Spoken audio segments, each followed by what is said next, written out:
Hello, my name is Louise Newsom, and you're listening to the Trade and Prosper podcast channel, where we share the stories of individuals and businesses that make our communities.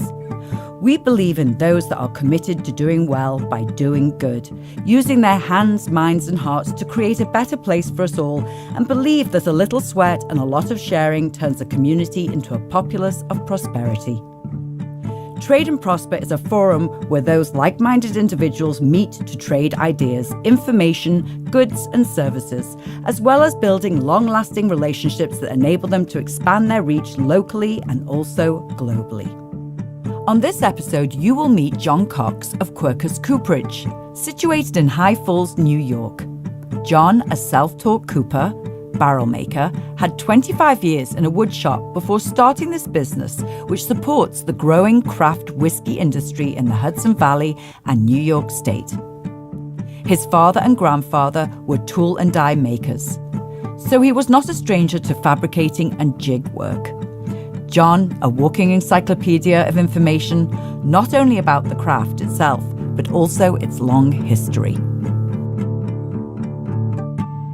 Now, so you've been up here in the Hudson Valley for 11 years, so you've seen some big change. We came up here to 9/11 in 2003, so we've been here, almost 15 years. Oh, okay. I've been here 15 years, a lot of change. After 9/11, there was a huge exodus up here to where we're at. We're an hour and a half outside of New York City. You can get on a trailway bus and be at your job early in the morning. So after 9/11, there was an exodus of young people up here, and different craftsmen, and we've all sort of stewed around up here. And now we're seeing another wave. I probably started around 2014. You have hungry artists and musicians who can't afford the East Village anymore. I remember the East Village, they raised our rent to $700. Who's going to pay $700? I had to get apartments like $3,200 now. Yeah, for a little box. So there's a lot more people coming up here, both sides of the river. We're here on the Hudson River. Dutchess County on the other side of the river is also experiencing the same. So that's good. People bristle up here. There is we definitely see the political stage being played out with older, Republican people and younger, more Democratic, progressive people, and there's been a clash. Some people feel like the people are moving up here from the city and gentrifying it and raising taxes, which probably is true, but people have been coming up to this area from New York City, for 200 years. Well, right, and of course in this whole revitalization of upstate New York and the Hudson Valley. I mean, it's a really important thing that has to happen. Yes, it is, and we're we've always been an agricultural and industrial outlet to the city. Even in the 18th century, the wood that was coming out of the Catskills and the concrete that was coming out of our neighboring town, Rosendale, literally built New York City. They've always tapped into this area. Right. So, now, I just want to get into a little bit of your business, the challenges, right? Yeah, I mean, you, John, you're obviously incredibly talented. I'm sitting in your workshop here, and it's just amazing and beautiful, and just what happens in here is wonderful. But, you're running a business, and you're running a small business. Running a business, yeah. So it has its pluses and minuses. Before, we were doing custom fabrication. We were basically service industry. We were bidding on jobs, looking at drawings, and then fabricating. And that has its ups and downs. And now we're kind of manufacturing, making a widget. I have control of that widget and the design of that widget, and I'm not reading plans that were drawn by an architect. So that has its pluses, but I need to be able to produce more barrels than I already do if I want to survive. I'm in the process of upgrading some of our machinery and trying to get to where we can get at least 12 to 20 barrels a week out the door. We need to hire some more people.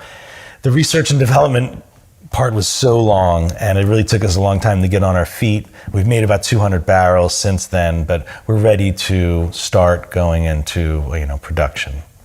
Yeah, and I mean, the profit margins, right, on the barrels? Really tight. I mean, we only get a few $100s. To most distillers, these are Dixie cups. Right. They need some Dixie cups, and in 2 years, they're going to get rid of those Dixie cups and get some more. I'm lucky that I have a client who enjoys our handmade cask and is willing to pay a certain premium for that handmade piece.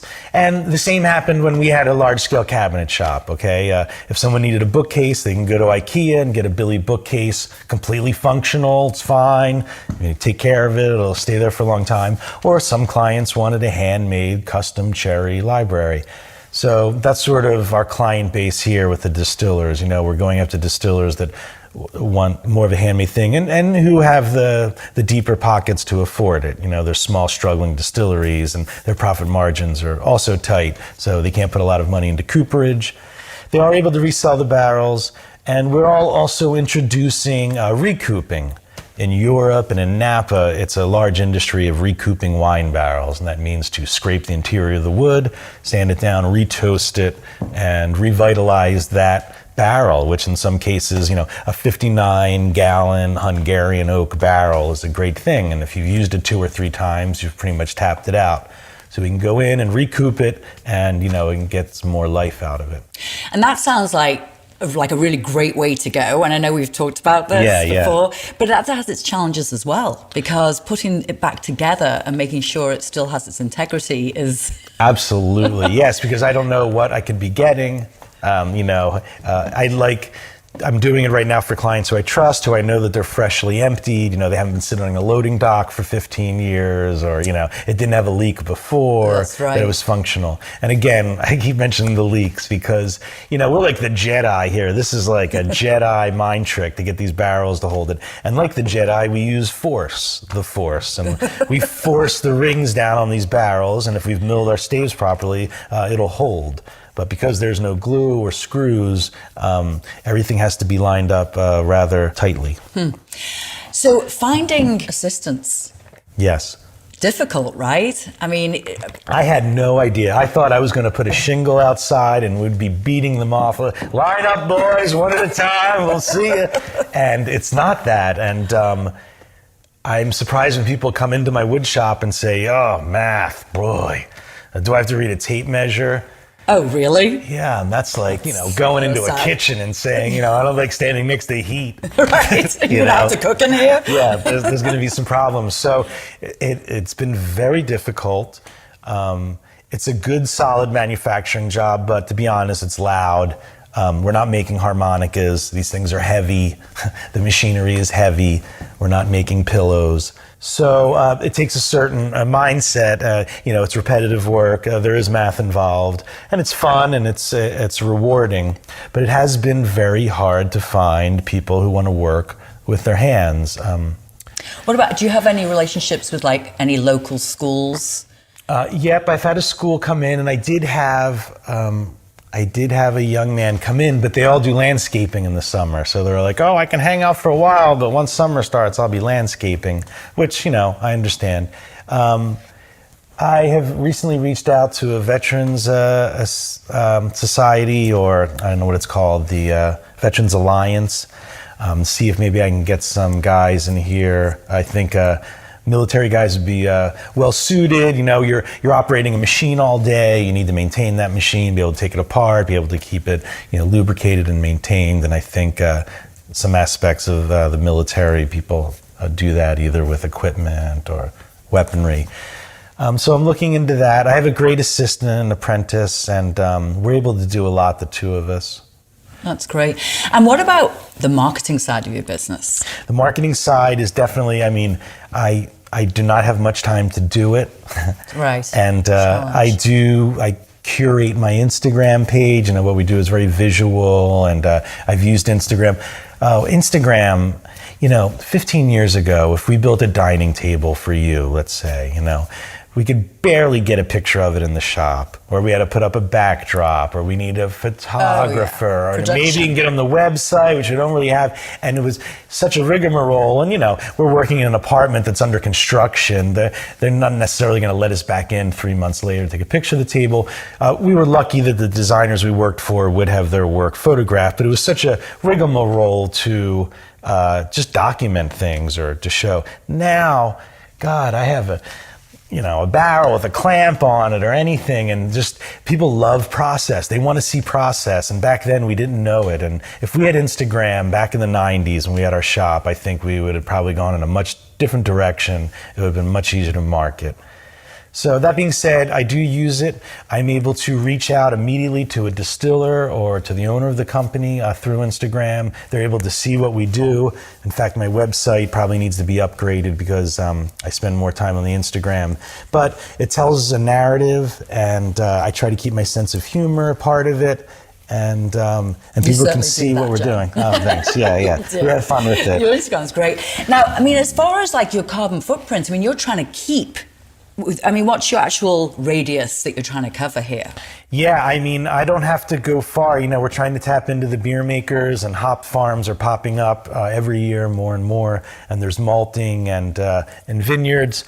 So I don't have to go far. I don't have to go more than a 50-mile radius of where I am. We do have a client in West Virginia, and we'll occasionally meet up in Jersey and give him stuff. But the Hudson Valley, I was writing for Artisan Spirit magazine, and there's Seattle.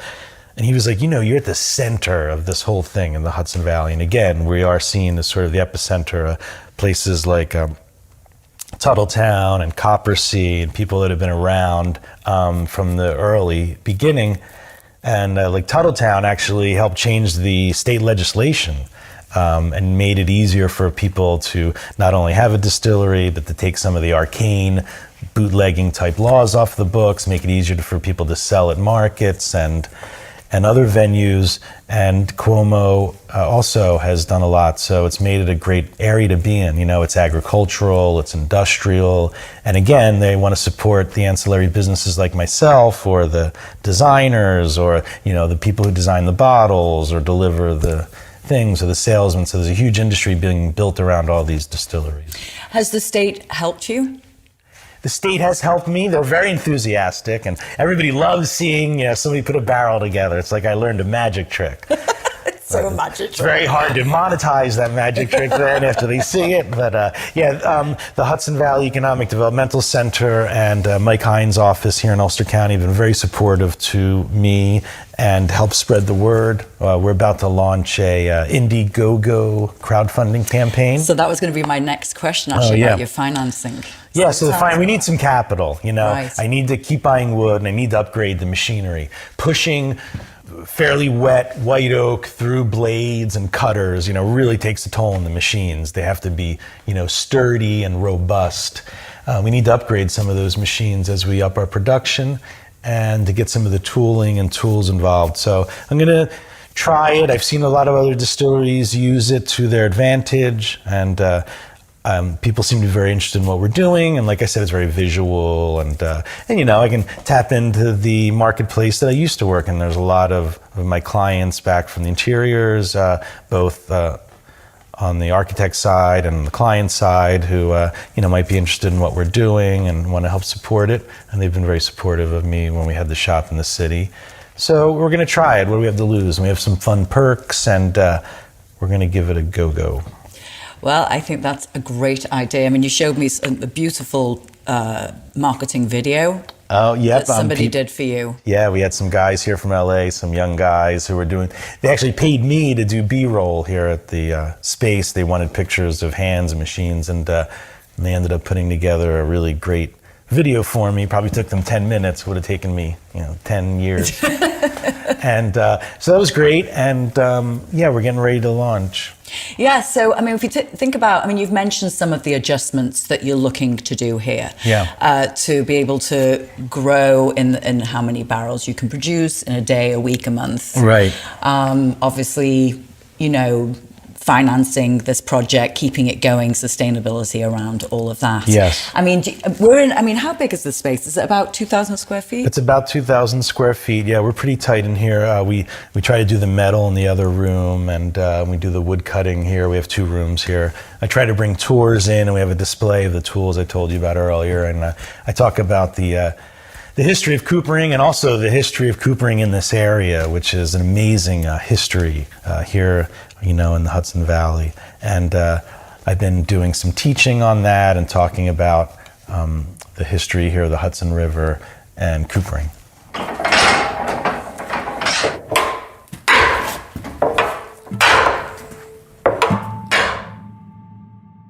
John, tell us a little bit about the history of this area. All right, so it's amazing, especially the 18th century in this area. So we're here in the Hudson Valley, and I'm in the foothills of the Catskills, which is a large wooded part of New York. In the early 18th century, in about 1700s, a man by the name of Livingston, who was a judge for England and New York, was given what was called the Hardenberg Tract. It was a huge tract of land. It covered the Catskills, in Kingston area, and then on the other side of the river in Dutchess County, and then in north in Columbia County, especially the town of Claremont. They built their home there, and it was because they had a clear view of the mountains, a Claremont. They could see the Catskills. Livingston's son, I believe by the name of George, realizes that the Catskills are a huge abundance of wood for a prospering city that's growing down at the bottom of the Hudson. Their idea was to bring the Palatine Germans over because Europe was having a problem with these German immigrants, the Palatines. And they brought them over here, and Livingston was going to set up an area for them so they could extract pine tar. That didn't work, but they did settle in a town called Germantown, which is right near Claremont. The son, and then his son, who later becomes Chancellor Livingston, turned the Catskills into a huge lumber yard. They build a giant mill there on the Sawkill, and they build what's the largest cooperage at the time in a small town. That town, they call it Cooper's Lake, where the cooperage is. And that town where all the wood was coming to supply the city and to supply this growing glass industry that needed tons of birch to burn for their forges. They needed the wood for the metal forges, and it's all coming out of this town. And the town that was built up around was named Woodstock. The Chancellor becomes the Chancellor becomes a powerful industrialist, and he controls the commerce that's going up and down the Hudson because he controls the barrels. He cuts a road from Woodstock to the Hudson. It's now called Glasgow Turnpike. That's where the glass company was. The Chancellor becomes one of our founding fathers. He becomes one of the 5 men who writes the Declaration of Independence. And later, and he doesn't sign the Declaration of Independence because they send him back to New York that day because New York was being invaded. Jefferson sends him to Europe to broker the Louisiana Purchase. And while he's there, he finds a young inventor who tells the Chancellor, I can get your stuff up and down the Hudson much quicker with a steam-powered boat. That man's name was Robert Fulton, and Chancellor Livingston becomes the sole benefactor and investor in Robert Fulton. And the first boat was actually named the Claremont, after the Chancellor's ancestral home. For the next 18 years, the two of them, Fulton and Livingston, control all the commerce that goes up and down, not only the Hudson River, but because he helped do the Louisiana Purchase, he controls the mouth of the Mississippi. And for 18 years, they run a monopoly that no boat can go up and down the Hudson or into the Mississippi Delta that isn't a Fulton steamboat. And did that impact the whaling industry as well? No, but the whaling industry was hugely dependent on cooperage. Right. The whaling industry, and then even the crude oil industry. Chancellor Livingston is dethroned as the largest cooperage by John D. Rockefeller. When crude oil bubbles out of Pennsylvania in 1824, they need something to put it in, and they need barrels. And it's later on with the Standard Oil Company that Rockefeller then owns the largest cooperage in America, supplying the oil. We still use the term barrels as a measurement of oil worldwide, and we use the word tons. And ton comes from a large barrel of about 90 gallons. That was a ton, a TUN, but as many tons as they could put onto a boat, and we still use those terminology from the barrel. Fascinating. Yeah. Really? And then it all died? It all died, but in this area also... Prohibition, right? Prohibition really helped kill it. There was a huge other industry of what they called slack cooperage.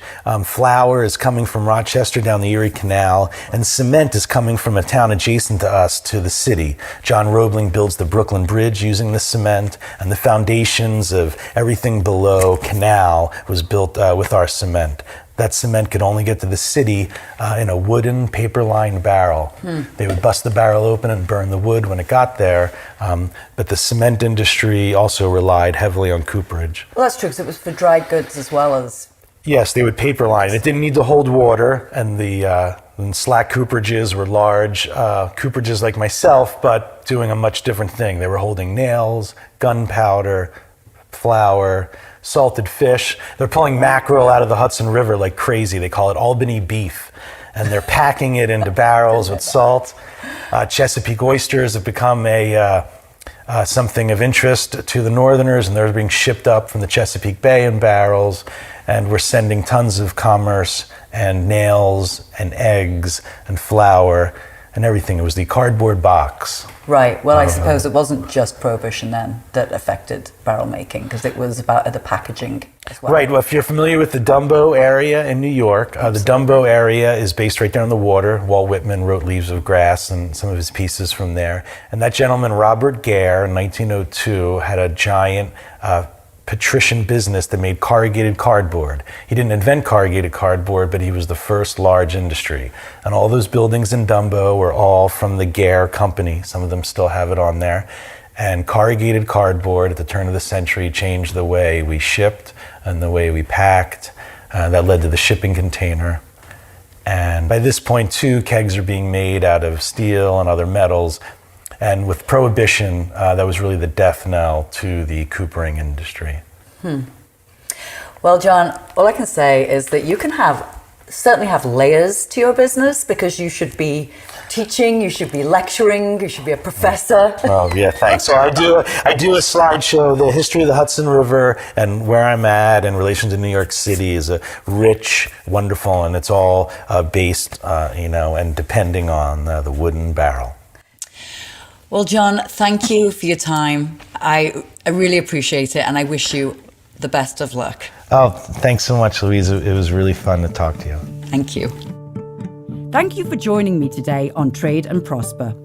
For more information on our organization and to listen to more podcast episodes, head over to tradeandprosper.com. Also, follow us on social media for the latest news, events, and posts about a business near you.